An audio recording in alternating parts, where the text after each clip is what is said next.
General Soreness. What the hell is it? What is General Soreness? It is the locker room, number one source for Texans digital content. I am Landry Locker. You can see me, hear me here throughout the week, Monday through Friday, as well as on SNL, 4 o'clock, all podcast platforms with Cody Stutes, and right here on YouTube. So, DeMeco Ryan's, little different tone from DeMeco Ryan's when it comes to CJ Stroud not throwing. And once again, he did not throw today. He has not thrown in OTAs. When it first started, he said one thing, and then today he said another, which creates a lot of questions. Be sure to like the video, subscribe right along for the best coverage in the game. Let's hear DeMeco Ryan's. Let's hear him the first time around. This was the first time around. You look up CJ Stroud, your starting quarterback's not throwing. Here's what DeMeco said when this shoulder gate, whatever the hell you want to call it, first started. Here's DeMeco. First, CJ not throwing again. There's no concerns with CJ. It's just general soreness. We're taking extra precaution with him, but he'll be good to go. No concerns on my end there.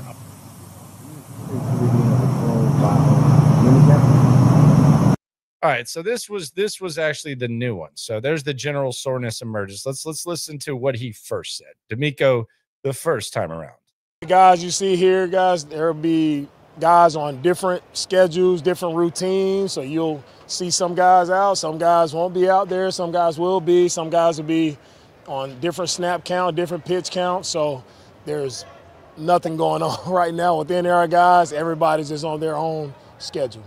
Okay, so there's nothing going on. That was what he first said, DeMeco Ryan's. Nothing going on, nothing to see here. Okay, sounds good, sounds great. Now we get to the general soreness part of things, which happened earlier today. Here's DeMeco Ryan's answering a few questions from the media, and this is where we go from nothing, everyone's on their routine, to general soreness. And I have a serious question. What the hell does general soreness mean? I have a lot of questions, quite frankly. But first, let's hear from DeMeco Ryan's. Everybody's going to ask, first, is CJ not throwing again? There's no concerns with CJ.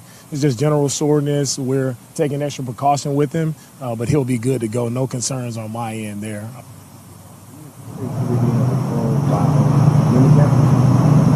That's it.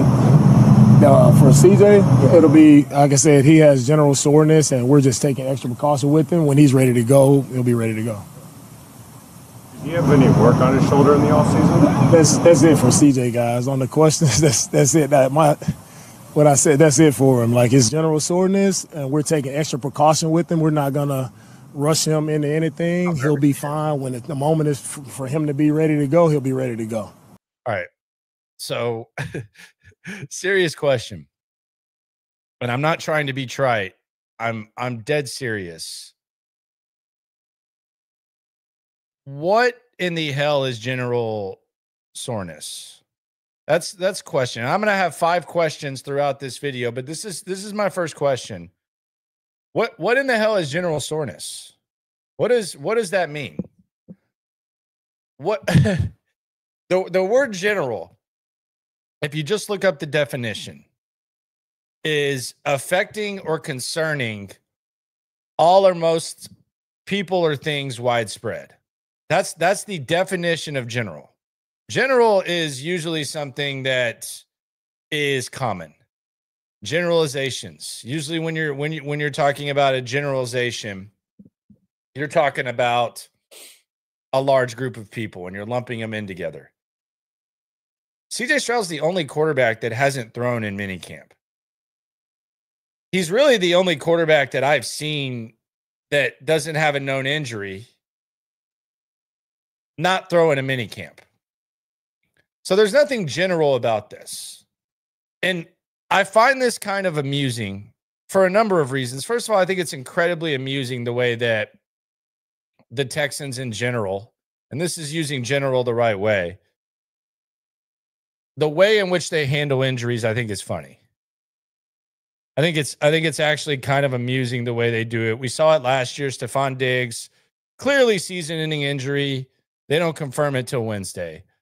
We saw the Christian Harris thing. I asked Christian Harris about I asked DeMeco Ryans about Christian Harris quite often, a couple times, and it was never really clarified. In fact, a lot of people thought that Christian Harris was day-to-day. They, as an organization, got together before this minicamp when they knew that CJ Stroud was dealing with whatever the hell he's dealing with, whatever the hell you want to call it. They got together, and their paranoia allowed them to go up there and say there was nothing to see here and everything was cool. Then, when they know that the questions are going to happen, and here's DeMeco Ryan. This is before he's even asked any questions. Go back and watch this. This is before he's even asked any questions. Everybody's going to ask first, is CJ not throwing again? Okay. They came up with general soreness as how they were going to describe this. And he said general soreness about 4 times when he was laying it out.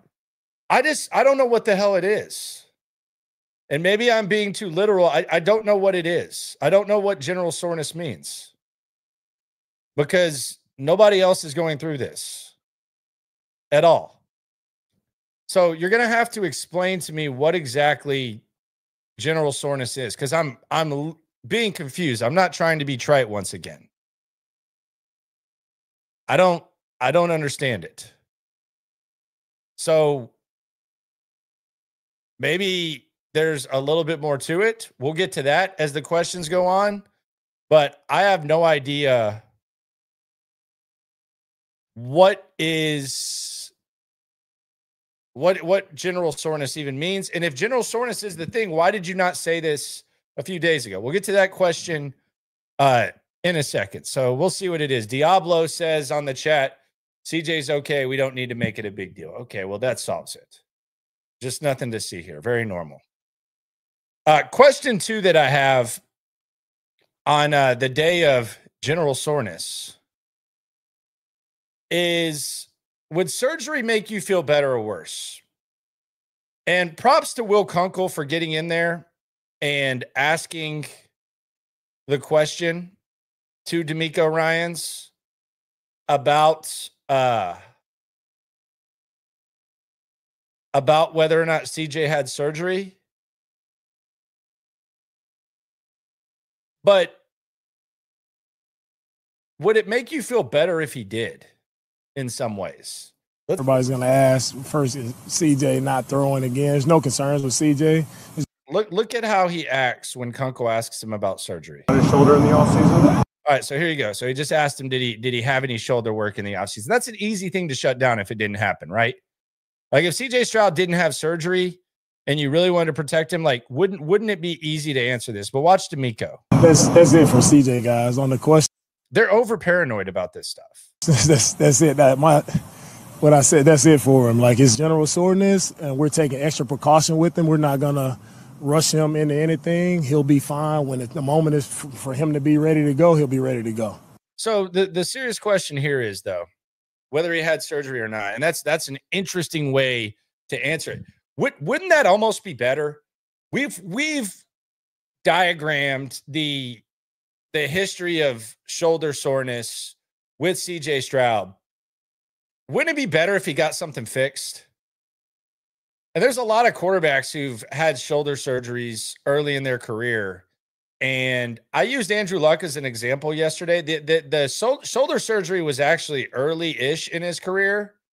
15, not too early, but he was able to bounce back after that. He got his shoulder surgery and he played 4 more years, including at a very high level before he got hurt. They just couldn't protect him and they couldn't figure it out. Drew Brees' shoulder surgery saved his career. We saw Trevor Lawrence have shoulder surgery. Anthony Richardson, aka LaFar Jackson, has had it. Like, if it's a problem, wouldn't you feel a little bit better? Like, so there's really 2 scenarios here when it comes to the shoulder, because it's not general. It's not something that's normal, or else they wouldn't be being as weird as they are about it. But scenario 1 is he was banged up last year. He had a hurt shoulder, which he said he was playing banged up. We saw him land on the shoulder. We've seen him have shoulder injuries all the time. And then he comes back damn near half a year later and he's taking it easy, and he needs to take it easy, and they need to rest him to where he can't throw one of the 3 days. That's pretty concerning. Scenario 2 would be they went in, they cleaned up what they needed to clean up, and now they're just taking it easy, because a lot of times you do that after surgery. We see guys that come back that are ready for camp that they don't participate in OTAs. They get the mental reps and they're on the side. So you can almost make a case that the surgery would almost be more encouraging than discouraging, because quite frankly, I don't want to like decide or predict CJ Stroud's fate. You've been dealing with this shoulder for 4 years. You got to think at some point there's going to have to be some sort of cleanup there. So if that already happened, I think it's a good thing. So I don't even look at DeMeco Ryan's hiding it as a bad thing. I almost think that might be a better scenario, that he did have surgery. Maybe not. Y'all tell me how you feel about that.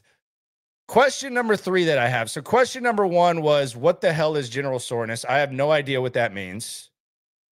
Question number 2 is, would surgery make you feel better or worse?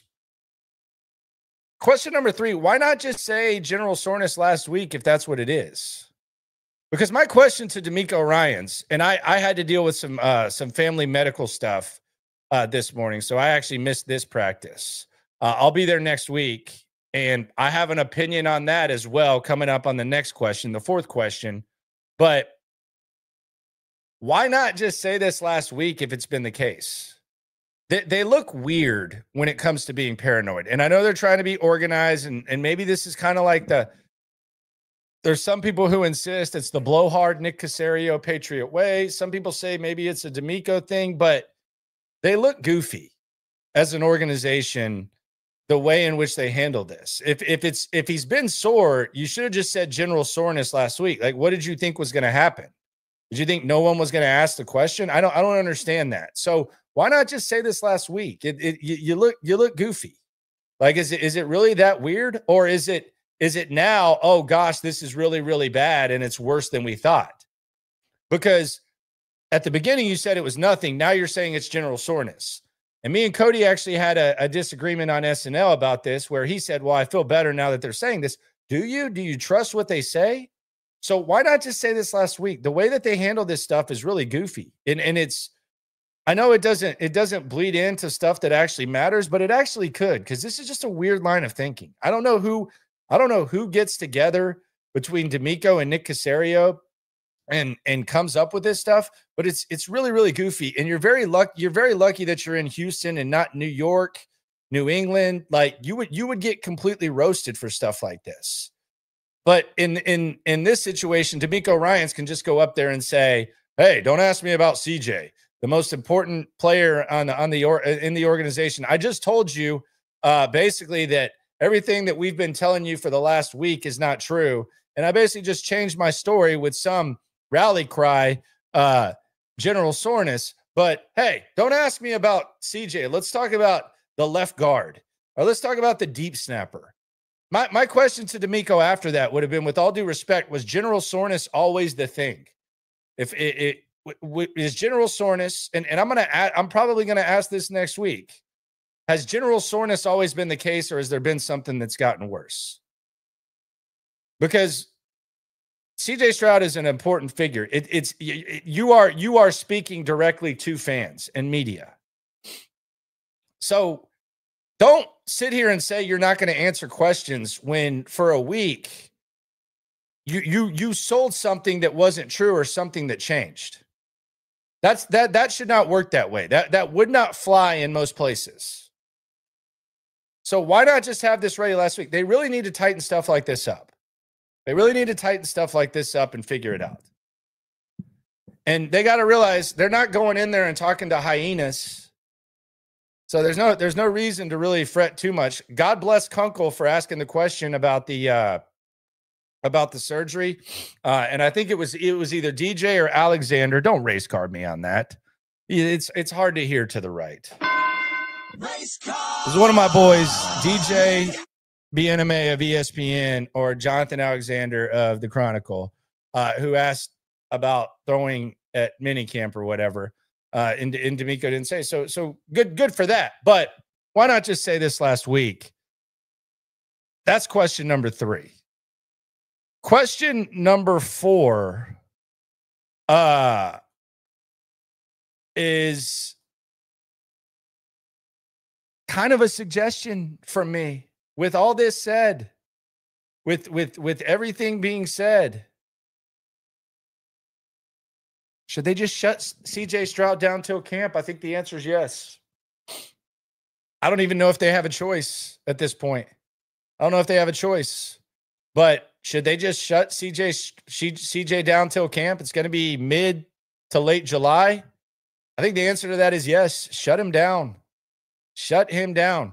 And he's getting valuable experience right now at practice. He's attached to Nick Caley's hip, and he's going through the mental reps. He's got the headset on. This is valuable practice time for him. This isn't like a rehab on the side type of situation. This is very valuable. This is the first on-field work with his new offensive coordinator who controls his fate, heading towards the back end of his rookie contract and perhaps the front end of his life-changing contract. And he's engaged. CJ Stroud is engaged. He is 100% locked in. This is as locked in as you've seen someone in practice that's not actually practicing. And there might actually be more value in being able to sit with Nick Caley and see what's going on the field. So assuming that shoulder is going to be good to go, and your guess is as good as mine when it comes to that, just let him get these mental reps and ice up till training camp. He doesn't need to throw next week. We got a couple of open practices next week. I think the 9th and 10th. We'll be on the scene there, myself and Cody. Shut his ass down. Let him chill. Ice up. Get ready. He does not need to be throwing next week. And that's what I would say. Hey, it's general soreness. We're being cautious. He's not throwing until next week. All right, he's not throwing until camp. We're going to shut him down. Because you're going to have to keep answering these questions. What's going to happen is DeMeco's going to go up there. He's going to get like all like kind of however you would describe the look that he has when he goes up there and answers these CJ things. I don't know what's the vibe there. Look at that. He's like, hey, how dare you ask me that? Everybody's going to ask first, CJ not throwing again. He's coming up there. He's like, hey, just so you know, there's no. I was going to ask first, CJ not throwing again. There's no concerns with CJ. It's just general soreness. We're taking extra precaution with him, but he'll be good to go. No concerns on my end there. No concerns. He'll be good to go. By the way, I know that I told y'all that it was just a normal routine, but it's general soreness. So hopefully that knocks that out. And then you can see good DJ. To go. No concerns on my end there. And look at him. He's like, I can't believe he's asking me this question. How dare he? No, I said, for CJ, it'll be, like I said, he has general soreness, and we're just taking extra precaution with him. When he's ready to go, he'll be ready to go. Do you have any work on his shoulder in the offseason? Now he's like, Kunkel, how dare you? That's it for CJ. How dare you ask me about CJ? But yeah, shut him down till camp, coach. You be good. And I hope this is DeMeco. I actually hope this is DeMeco's idea that he's having to do this. I hope this isn't Caserio making him go up there and look foolish, because he looks foolish. Unless something different happened, like not just going up there and saying like a Sean McVay would, hey guys, we're shutting down Matthew Stafford and he has a hurt shoulder, and we're gonna get him ready for camp. Hopefully he's good to go. We want to err on caution. He's getting some valuable time in though with Nick, and we're going to see how it goes. But he's not going to be throwing him in camp. Blah blah blah. That's getting rid of it. Using terms like general soreness and this is just a normal routine, that doesn't get rid of it, and it should be questioned. So I hope that this is DeMeco's philosophy, and you got to support it if it's the head coach's philosophy. I hope the theory that Stutz and some others have that that Nick is Nick Caserio is basically paranoid and this is the Patriot way BS. I hope that's not true because I got enough to think about to go up there and get that done. Kay Hogan says, is DeMeco's honeymoon with the media over? I don't think, I mean, like, as far as like the large portion of media, probably not. I mean, we're gonna critique and talk about it. I mean, I think the expectations are a little bit higher. But I mean, honeymoon, I guess the honeymoon's over. The expectations have obviously increased. A lot due to his work, but I mean, the way that the O-line went down, some of the other stuff, I would say, I guess the honeymoon phase is over, but I don't think he's ever going to get like grilled. I think he can tell you don't ask this, and 99% aren't going to ask it. What is general soreness was question 1. Question 2, surgery, would it make you feel better or worse? I almost think it would make you feel better. It would make a little bit more sense about why they're being secretive. Number 3, why not just say this last week? Keeping it real going wrong. Caserio, who knows? Should they shut down CJ till camp? The answer to that is yes. And question number 5, how did DeMeco's words change how you felt before? And I know most people have opinions on this. There's some people who are a little bit concerned. Some have the Houston jinx type of vibe. Others are concerned that CJ Stroud is going to get roughed up. And then there's some that say, well, this is not a big deal. This is no big deal. This isn't a big deal. It never was a big deal. We don't know anything. When you hear DeMeco Ryans now say that it is soreness, do the people that say it's no big deal, do they just keep their mindset? Because I know there are some that are just going to say that no matter what. But are there some folks who, now that they're acknowledging that his shoulder is hurt, are there some people who change the way they felt? I just always assume that it's worse than what they say. So if DeMeco Ryans tells me that Christian Harris is day to day or week to week, and I know that Christian Harris is a couple of months away, okay, that kind of proportionalizes what they're going to say. If Stephon Diggs clearly has a season-ending injury, and on Monday it's like, we'll see what happens with Stephon Diggs, and then Wednesday we get the confirmation, that kind of proportionalizes it. So for me, I was already wondering what the hell's up with his shoulder. So this is kind of like a confirmation for what I thought. But if you didn't think it was anything, do you just feel the exact same with what DeMeco said? I thought Stutz was really weird on that today. I didn't understand what he was saying. It was almost something that I wanted to revisit because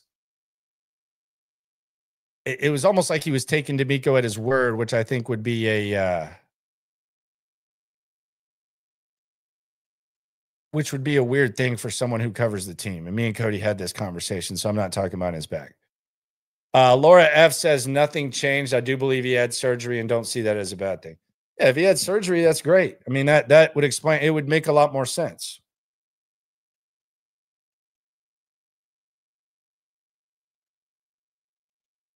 It would make a hell of a lot of sense.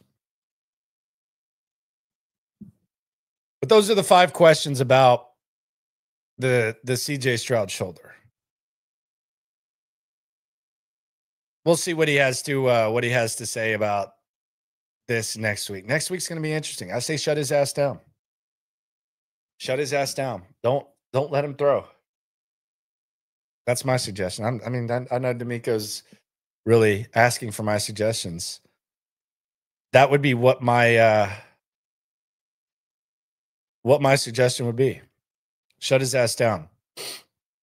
So I guess some other news that we got today, the Joe Mixon football camp with special guest CJ Stroud. This is going to go down, I think, this week. Let me check the text. The Joe Mixon CJ Stroud camp is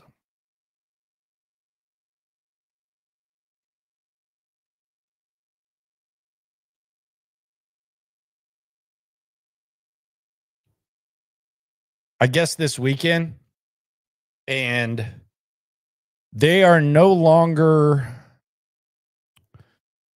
allowing media to go to the event, which means a couple of things. Apparently there's like some rules that you can't go to the camp. I don't know. I feel like Aaron Wilson's covered 7,000 youth football camps during his time here. He's the king of the youth football camp. Man, you go to a youth football camp that's run by an NFL player. Aaron Wilson's going to be out there with the golf spikes on, recording some interviews. But that means that you can't go out there for that, and it means that we won't hear from Mixon and we won't hear from CJ Stroud. Maybe it's just a coincidence. Maybe it's just kind of a paranoid thing. But now, after a lot of media types thinking that they were going to go cover this camp and maybe get the first offseason words from Joe Mixon and perhaps CJ, there's no media there. So they said it's rules with kids or something like that. But again, I've seen a lot of youth camps covered. So, you know, it is what it is there. We'll just have to wait to hear from CJ Stroud and Joe Mixon. So, yeah.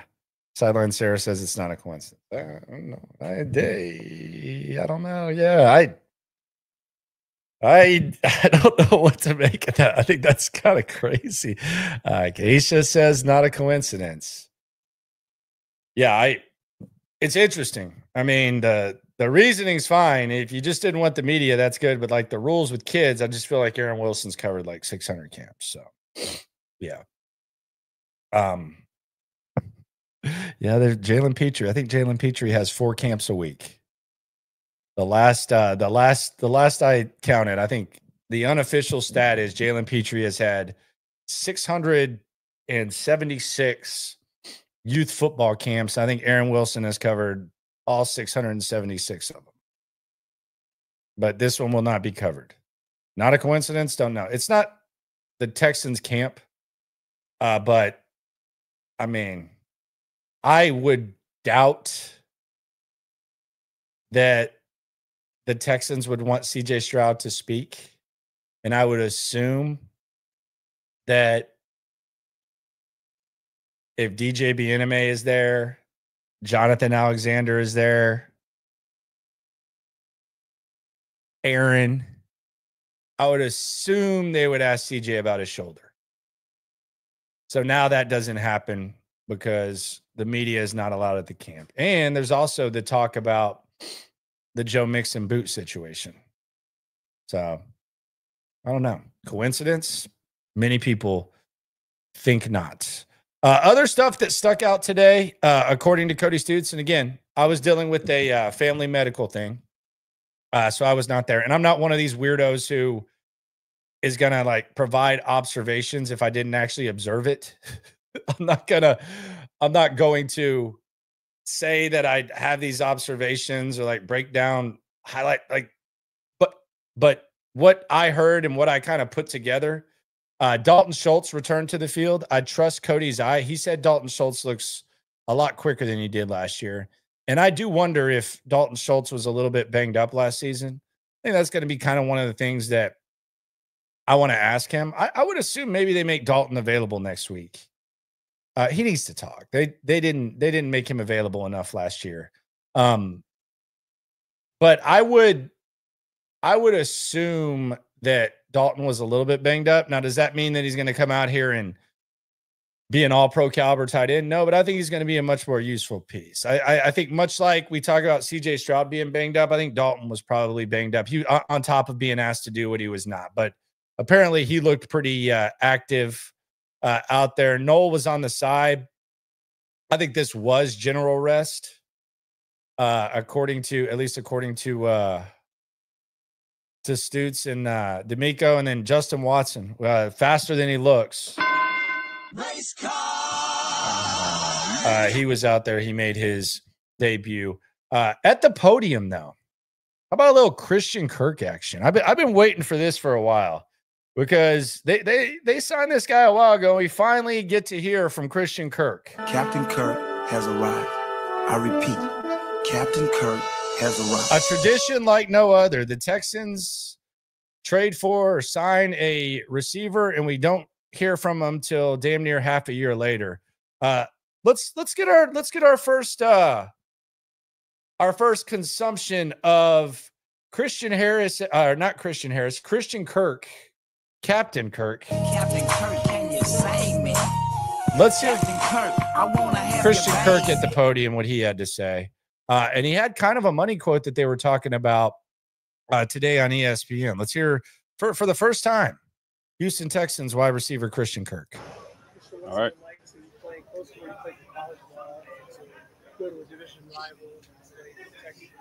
Yeah, the transition has been nothing short of amazing. Everybody in the organization has been welcoming from day one, players, coaches, staff included. And like you mentioned, playing at Texas A&M, it's good to be back. It's been a long time since I've been back in the state of Texas, and even down the street from A&M. So definitely looking forward to getting back over there. But it's been great. And now that we're in OTAs and getting on the field, working out the system, laying the foundation, just been really happy from day one. What's your first impression of Nick at college? I know that you watched him play, but being able to be around him on a consistent basis. Yeah, I mean, the production makes sense just with who he is as a person, seeing him on the field. Somebody who's that big, that fast, that strong, has great hands. Like I said, it makes sense why he's been a top 5 receiver the past couple of years. I was telling somebody, he kind of reminds me of a former teammate I played with, AJ Green, of just how big, strong, and explosive they are. A lot of the same like intangibles and whatnot, but just a great person. He wants to get better every single day. The fact that he's still asking questions and learning, I think, says a lot about who he is. So just really excited to work with him going forward. You better be asking questions. It's first time to run this offense. Captain Kirk has arrived. Yeah, like I said, just being in the building, these past couple months, makes sense why they've won the division the past 2 years, just with what DeMeco has done, and the culture and the foundation and the standard. Everybody comes to work here, and especially this year from day one, he's laid it out that, our goal is to, put a bowl on the face of that ring. And I love that. I love that that's the vision, that's the standard, because that's what we're here for. And, everybody comes to work and wants to make each other better. So just, definitely excited to be a part of it. Obviously, offensive coordinator was new as well. Captain Kirk has arrived. Captain Kirk has arrived. Yeah, Nick is all ball, very intelligent, very smart, does a great job communicating to us, what the expectations are, route detail, motions, formations, whatever the case may be. He's done a great job kind of laying that out for us. And it's been, I guess, primarily pretty easy, just being able to learn it the way he's been able to install it. Ben McDaniels in our room has done a great job teaching us just all the things from a football IQ aspect that you need to know as a receiver. And this offense is dynamic. A lot of motions, a lot of pre-snap adjustments for the defense to have to, deal with. So I think you'll see a lot of guys in different places to be able to make plays. Damn, he just said motions and pre-snap adjustments. That's more rare than a damn Quiznos in Houston. I can only think of 2 of those. Pre-snap adjustments and motions. Okay. Play standpoint and leadership as that veteran receiver that's older than a lot of these young guys. Sure. Like you said, this is year 8 for me. So I've been acquiring a lot of knowledge, and I've been, around some really good wide receivers in the NFL. I guess really good is selling them short, Hall of Famers. But just passing down that knowledge to the young guys and just helping as much as I can. And, just within the offense, just making the plays that come my way and doing whatever I can to, help make this offense even more explosive than it already is. And so far it's been good. So just taking it day by day and, cementing that role. I know it's on the field, so you feel you missed some games, but you feel like you're in a good place physically. When you get on the field, you watch the Sure. That's been the unfortunate thing about the past 2 years is, there are injuries that are the unfortunate fate of football. and a little out of my control. But right now I feel great being in here, under, Mike Eubanks. I've gotten bigger, stronger, and faster since I've gotten here, and just feel really good and feel healthy. So just looking forward to building through that throughout the offseason. The culture here, have you learned anything about the culture here? Like Will Anderson and some other guys always talk about, like, playing here is not for everybody. I know it's only OTAs. Have you noticed it being different from other places you've been comfortable? Sure. Yeah. I mean, every day is a game rep, and that's the mindset, the mentality. And, guys like Will are, the ones that you really see it from. They take it serious, even though it's OTAs, and maybe other places it's not as serious because it's May, June, whatever the case may be. But, you can tell it means something to, the coaches and the guys when we get out there on the field that, we're here to get better. And I just believe that stuff stacks and accumulates over time, and it will be the reason why we have success late in the season. We'll close this off. What is your early impressions of C.J. Stroud? Even though he's not throwing here in the OTA, how do you see him be able to help you all as far as getting acclimated to being right now? Yeah, CJ's been awesome. You could just tell by his presence in the locker room, me getting to know him, in the facility and outside the facility, being able to spend some time with him. Super humble, and, he's had success, obviously, over the past couple of years. It's been fun to watch, obviously, playing against him, being able to see that. But, even though he's not involved, you still see him listening to the calls, going through certain things. If he sees a guy make a mistake or feels like they could do it better, he's going up to him, coaching. That's big for, a quarterback going into his third season. That's stuff that you see from guys that have been in the league even longer. So that's really cool to see. And I know come when it's time for us to start getting rolling that, he's going to hop in there and, just keep elevating us as an offense. All right, there you go, Christian Kirk. Captain Kirk, can you save me? Captain Kirk, I want to have your baby. Seems like a sharp dude. The motions and the pre-snap adjustments, something to keep an eye on, especially with the receivers that the Texans have, which, by the way, you feel good about this receiving core. I've been hammering the hell out of that point, but you feel good about this receiving core. It's been a really, really nice job. No matter what, whether it's luck, whether it's whatever, whether it's they were going to get Noel, whatever, it doesn't matter. They've got a very nice receiving core right now. The question is, as we go back to it, like, is the quarterback going to be ready to get them the rock? DeMeco confirms what was known, at least around here. Something was up with C.J. Stroud's shoulder. So there was Christian Kirk. Other thing that I heard from Stutes today that I thought was interesting, and I think this is really encouraging. The presence of Trent Brown. And I don't know what Trent Brown is going to be. I just know that Trent Brown has history with Cole Popovich. He has history with Nick Caley, and he has experience. And the Texans right now, they really have one experienced tackle that you anticipate playing, and that's Cam Robinson. They don't have much experience when it comes to Blake Fisher and when it comes to Ariante Ursary.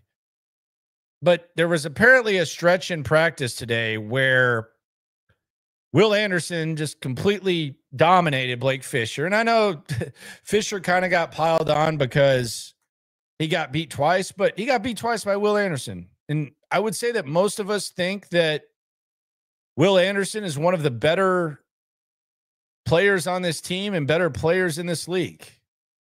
So that's going to happen. And we'll see what Blake Fisher does look like when he does or doesn't get the opportunity to go out there and play. But apparently Trent Brown, who was on the side because he's not ready to go, he pulled Blake Fisher to the side. And according to Stutes, he talked to him for an extended period of time, which I think is really valuable. I don't know how much football Trent Brown has left. He's kind of in the Ronald Darby range, where he could easily not make this team. He might not be able to hold up physically. He's a big-ass dude. But he knows what the offensive line coach wants. He's been there, done that. And to have a veteran offensive lineman on the side, and you look at Armstead, Tomlinson, excuse me, Laken Tomlinson. I always mix up Eric Armstead and Laken Tomlinson because they're both from San Francisco and DeMeco Ryan's seems to have a lot of admiration for both of them. But Tomlinson and Trent Brown, Andrews, like there's some veterans here that can probably help some of these young guys. And let's just be serious. Shaq Mason, Laramie Tunsil, they weren't doing this. Maybe Shaq was a little bit. Laramie Tunsil's not even here for OTAs. He's not even in Washington for their OTAs. So to have at least a guy who, A, knows what the hell is going on and what they expect and what they want, and they thought enough of him to bring him here after the injury he had, and for him to be mentoring those guys, I think that's another valuable asset. I think that's a great observation. That's why I strongly recommend subscribing to Houston football. It's the best written word of Houston Texans football there is. Houston football, with Cody Stutes, which is the company that we represent. But it's daily Texan stuff, and I thought that was a astute observation. Does he use that? Not sure. Astute observation. You know what? Does he use that? I'm just gonna call him on the go. I don't want this to be one of those ideas that falls through. Hold on.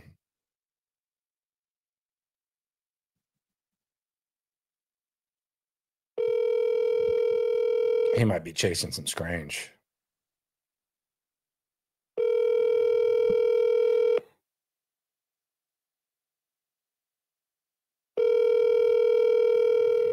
Ain't gonna answer.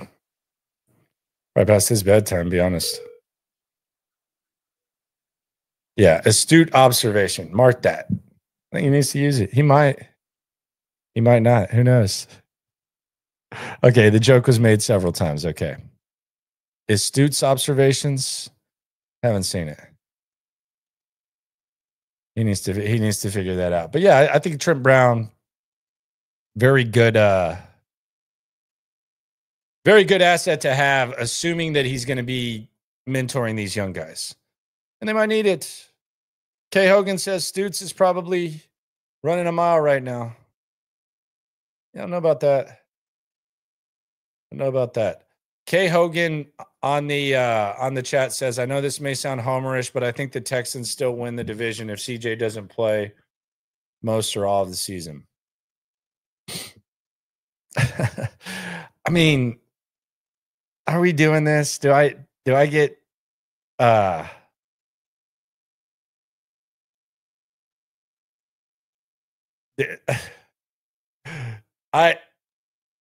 I don't know. I mean, they would have a chance. They have the best defense in the game. They have the best defense in the game. So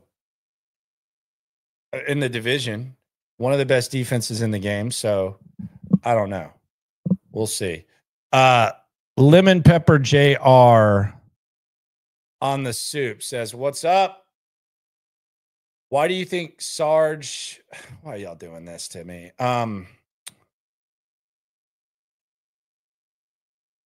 Why do you think Sarge insists on asking every player and coach about Sting? He asked JP about Sting's extension instead of JP's own. I haven't noticed that. I thought Aaron Wilson was the one who always asked about Stingley. But I mean, I guess you just, I don't know. You ask him. He's out there. Ask him. But I'm pretty sure he asked Jalen Petrie about his extension too. I don't know I don't know why or anything like that. I don't have the answer to that. No clue. But I mean, Sting is one of the best players on the team, and he's kind of a tone setter. So I guess it makes sense. But I have no idea. Sideline Sarah says, I saw Clint tweet that he was talking to Tay. Cool that he's talking to multiple O-linemen to Tay. Yeah, I don't know. I didn't know that Clint Sterner, he was at practice. Yeah, I don't know. I don't know. I don't know. A lot of people go to practice. I don't feel like they're really paying attention to practice. So we in here talking about practice, Allen Iverson. I feel like a lot of people go and I feel like they're not paying attention to practice. We in here talking about practice. That's all we got to talk about, Allen Iverson. But yeah, we in here talking about practice. I don't know. Yeah. Moving on quickly on that.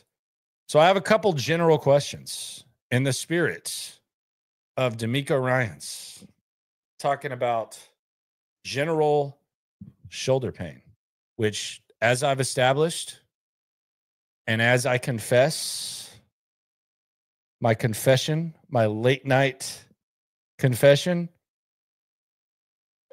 Watch this. These are my confessions. I don't know what the hell that means. I have no idea what general shoulder pain means, especially when he's the only one who's missing these practices. I do not know what that means. I have no clue, but I do know what General Tso's chicken is, which I actually ate today. And you know why I ate General Tso's chicken today? Because of all the talk about general. I heard DeMeco Ryan's today say general shoulder pain, and I was like, you know what? Man, I really want some General Tso's chicken. So I went and got some General Tso's chicken. Some of the best in the game, by the way. Get a little chicken fried rice in there, sprinkle some duck sauce and some soy sauce in there. Sometimes you can pair it with that high-grade marijuana called Kush on the streets. or you can just eat normal, like a normal folk, however you choose to eat. But my question for you, in the spirit of general shoulder pain, is General Tso's chicken elite? In other words, if you're going through a Chinese line and you can get 3 sides, is General Tso's chicken elite? Yes or no? Yes or no? I'm looking for this in the chat. Is it elite?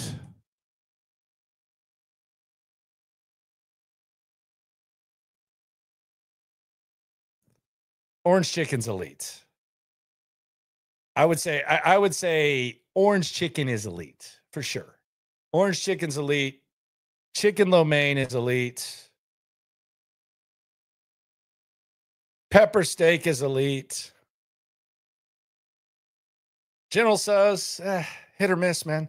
And quite frankly, let's just be honest. When you go to the mall and you go to some of those, Chinese spots, don't act like you don't hustle and like make 2 laps so you get like the toothpick sample. And let's be honest, usually when you try the sample, you ain't ordering the Chinese. You might. But at some Chinese places, like if we're talking like a non-nice, like non-ambassador, which is the mecca of Chinese food in Houston, best restaurant in town, easily. You feel like you're in the Chinese mafia when you walk in there. Some nice-ass dudes, good service, perfect. Mine and John McClane's favorite spot. Best restaurant, one of my favorite restaurants. Awesome. But if you go to like a knockoff, not even not Panda Express. I think Panda Express is solid. I think they do a good job for like fast food of being. But if you're going to like one of those like knockoff, like whatever, and there's always 2 of them in the mall. It doesn't matter if you're going to a hood mall or a nice mall. There's always 2 for some reason. There's always 2 generic ass Chinese spots. Let's just be serious. The General Tso's chicken tastes exactly like the orange chicken, exactly like the sesame chicken. It's all the same. It's all the same. But the orange chicken is always the foundation. The orange chicken is always the foundation. So to answer my own question, General Tso's is not elite. It's elite at Bayou Seafood and Wings. It's elite there. Surprising, but it's elite there. But I don't think it's elite at all. I don't think Panda's trash either. I think that's harsh. I don't think Panda's trash. I think it's good. I think it's good. Now we got the hipsters, the Chinatown, all that type of stuff. Teriyaki chicken, no thank you. I'm good on that. That red chicken on a stick, go crazy. Yes, it does. Sesame Kung Pao, okay. Gotcha. Orange chicken's the foundation of your plate. When you go to a Chinese buffet, orange chicken is the foundation of the plate. Ambassador. You're asking the restaurant, the Ambassador. Ambassador. They open from like 11 to 2, and then they reopen at 5. Best Chinese food in town. Go with the crazy chicken. They'll saute a lot of, like, you can get sauteed orange chicken there. Ambassador, best. Great dudes, great people. Kind of not overly expensive. Good for a Chinese restaurant. Like it's cheaper than like a what's that Chinese place called? Damn, how do I not know this? I like it. PF Chang's. Like it's cheaper than PF Chang's. But you like walk in there, they got the white tablecloth. Best iced tea in the game too. But Ambassador, that's the spot. Elite. Unbelievable. Chinese food, like what are we going? We're going like am I going 3 lines? Got to get the we'll just do the Panda Express mindset. We won't go buffet, but like because buffet, it's just a little bit of everything. If we're going Panda, we're going probably half rice, half noodles, sometimes veggies. Sometimes you just go with the veggies. You got to get some beef. So it could be Beijing beef. It could be pepper steak. You definitely got to get orange chicken. Sometimes you go with the 2 orange chickens. You go with the double.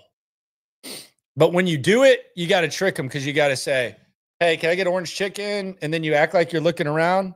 I'll do orange chicken again. Because if you say double, they're just going to be in that mindset scooping it once. But I'll get orange chicken and double. So probably double orange chicken, half noodles, half rice, and then some Beijing beef or something like that. That's how I'll go. They're pretty generous, though. Chinese spots are usually pretty generous on the grab. Pretty general on the grab. Speaking of general stuff, in the spirit of DeMeco Ryan saying general shoulder pain, which don't know what the hell that means. What do you buy at Dollar General? What's it okay to buy at Dollar General? And I'm all about the deals. I just think it's weird. Like somewhere in my lifetime, the dollar store, the prices stopped being $1. I don't know when this happened. Prices started like damn near getting Target prices. You used to be able to go to the dollar store and get just stock up on some dollar stuff if you needed to. Now, I mean, it's the same price as Target, Walmart, anything like that. What do you buy at Dollar General? Toiletries? Party supplies is a good one. Party supplies is a good one. Party supplies is solid. That's really good. It's just the name of the store now. It wasn't before, brother. This guy must not be a millennial. Eric, it's 27. It didn't used to be that. Everything used to be $1 back in my day, my friend. Party supplies, gift bag. Man, gift bags, they tax on gift bags if you go to Target or Walmart or something like that. They tax. Oh, Eric, it says he's 73. Goodness gracious. Shout out to that. I didn't know we reached that demo. Shout out to the 73-year-old. But no, it's the name of the store now. It didn't used to be though. Candy, man, you can get candy anywhere. Best time to get candy, the day after, or like 2 days after Valentine's Day. 2 days after Valentine's Day, 2 days after Christmas, 2 days after Easter. They got to sell that stuff for cheap. Same candy, different colors, but they got to get that. So that's the general questions that I had. Things that we've learned the most about DeMeco Ryans. There's 2 things, and one of them was on display today. 2 things. Someone says chips, cookies, Pop-Tarts at the dollar store. Okay. Halloween candy, air freshener, cleaning supplies, cookware. I don't know about the cookware. Gift bags, I do support. But number 1, they're going to be overly quiet on injuries, and they're actually going to make fools of themselves a lot of times when they overthink it. We know that the DeMeco Ryans, Texans / Nick Caserio, they're going to look foolish at times when it comes to injuries. Keeping it real gone wrong. Throwback Chappelle show.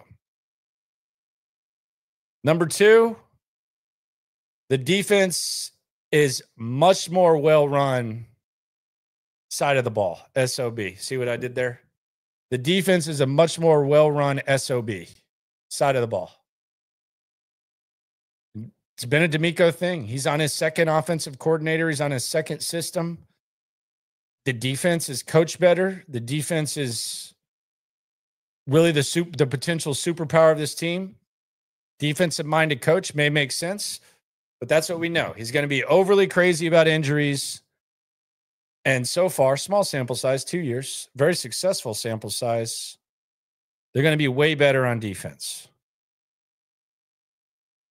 That's what we know.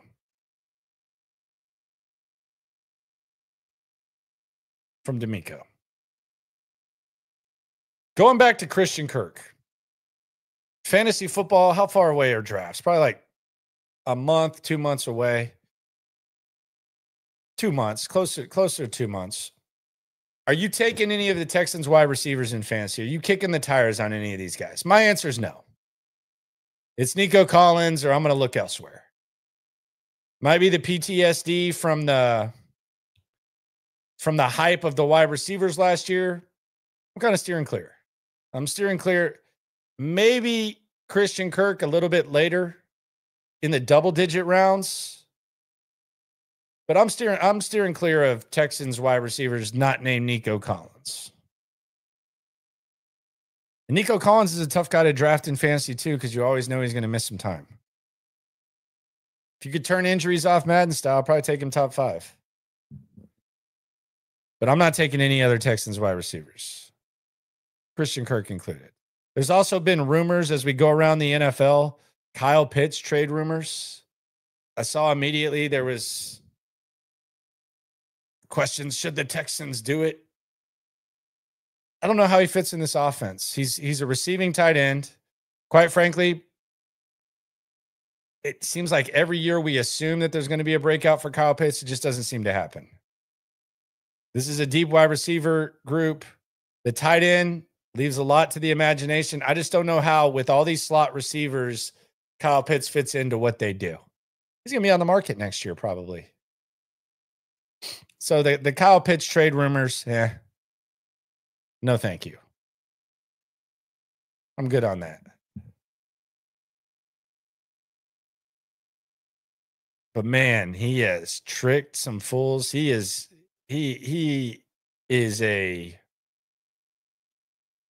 fantasy fool if there's ever been one. I feel like 90% of people who play fantasy football have a certain level of frustration with Kyle Pitts. Because you've all done it. And some of you may do it again. Texans, probably not. Even though tight ends, not a great thing. So general shoulder soreness, that is the term of the day. The question of the day is, what the hell is it? What the hell does that mean? Texans will return to the field next week. We'll get a look at CJ Stroud, either throwing or not throwing. Either way, he's going to be an active participant, which he has been. I think he should not throw until training camp. Trent Brown, Dalton Schultz, one active, looking a little bit more spry than he did last year per Cody Stutes. Trent Brown continuing to mentor guys and help them out. Be interesting to see if he is good to go in camp and if he's going to be one of those guys that's competing for that spot. That'll be something to keep an eye on. And then the Blake Fisher-Ursery thing. It's kind of hard to imagine the Texans having great production at tackle. It's not a beautiful sight. Coaching's definitely going to have to factor into that. But I don't know what happens with Fisher and Ursery. We're going to have to get closer to camp, and hopefully they don't freak out. So we'll see how that goes. I'm not sleeping on Higgins and Noel. I'm just not taking him in fantasy. If I didn't make that clear, we're talking about fantasy, man. Those are going to have to be pickups. They're going to have to prove it if they're going to get that done. Appreciate everyone for coming through. Generally, I really do. Subscribe, like, right along. Always remember, when it comes to this Texan stuff, whether it's real shoulder pain, general shoulder pain, or whatever the hell DeMeco Ryans and Nick Caserio decide is the message of the day. When it comes to this Texan stuff, we're all in it together. Get you some General Tso's chicken. Bye-bye. Yeah. Yeah, it's the Locker Room on YouTube. You know what it is. Let's get it. Ayy, Locker Room. Yeah, we in the locker room. Texas talk. Yeah, you know what we about to do. Localize every angle's what we really do. We the source. We the pulse of the city too. Landlocked. Got the game in the headlock. Localize every time. Can't stop, won't stop.